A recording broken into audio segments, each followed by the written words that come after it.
गौ माता भारतीय संस्कृति की मेरुदंड है और गो संवर्धन और पालन स्वर्ग रूपी सीढ़ी का आधार है, जिस पर से होकर मानव वैतरणी पार कर वैकुंठ को प्राप्त करता है। हमें देखना होगा कि वास्तव में कौन-कौन सी गौशाला के पास साधन पर्याप्त नहीं हैं।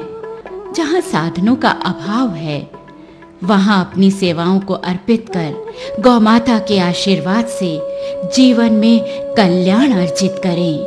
देवता और देवताओं से ऊपर ऋषि, ऋषि सत्ता है ऋषि, और ऋषियों के ऊपर भगवत सत्ता है भगवान।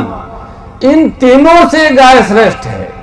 हमारे यहाँ इस आराधना, देव उपासना और पितृ तर्पण, ये सारी क्रियाएं गव्यों के द्वारा ही संपादित होती हैं।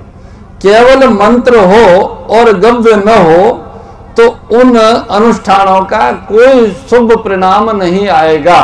गाय के गव्य के अतिरिक्त देवताओं को जो सतोगुण प्रदान है, उन प्राणियों को कोई प्रसाद नहीं मिलता। इसलिए गाय की सर्वश्रेष्ठता केवल इस एक चीज से सिद्ध हो जाती है कि जिनका मल मूत्र मलिनता को और अपवित्रता को मिटाने वाला है। धर्मशास्त्रों में गाय को धर्म, अर्थ, काम और मोक्ष चारों ही पदार्थ प्रदान करने वाला कामधेनु या कल्पतरु माना गया है। चार पदार्थों के अतिरिक्त एक दिव्य पदार्थ होता है जिसे भगवत प्रेम कहते हैं।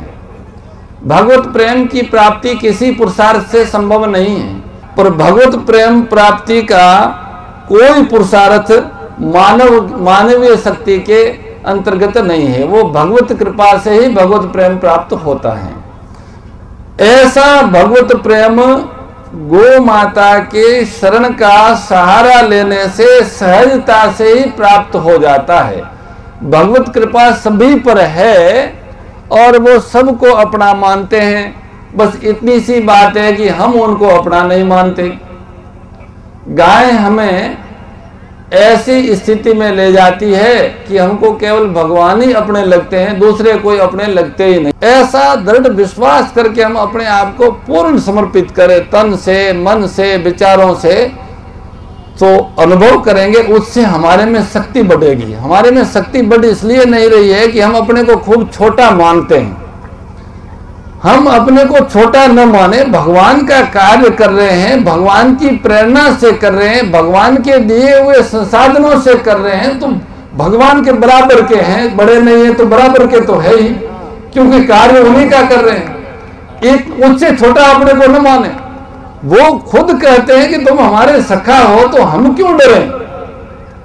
दो काम हम कर लें, गोग्रास निकालना और गव्य का सेवन। दूध, दही, घी भले कितना ही महंगा मिले, अधिक से अधिक मूल्य दूध, दही, घी का होगा तो गोपालन होगा। गोपालन गौशालाओं से नहीं, गोपालकों से होगा। तो गोपालकों को गाय क्यों छोड़नी पड़ रही है, उसके पीछे है तो अपन सभी जानते धन है। अगर हम पंचगव्य के माध्यम से उनको अधिक धन दे सकते हैं तो वो गाय पालेंगे, और हम दे सकते हैं। पंचगव्य अमूल्य है।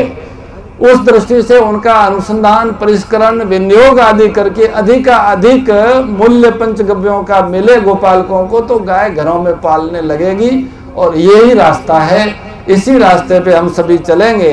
इन्हीं शब्दों के साथ में अपनी वाणी को विराम देता हूँ। आप सभी को सादर हरिस्मरण। जय गौ माता, जय गोपाल।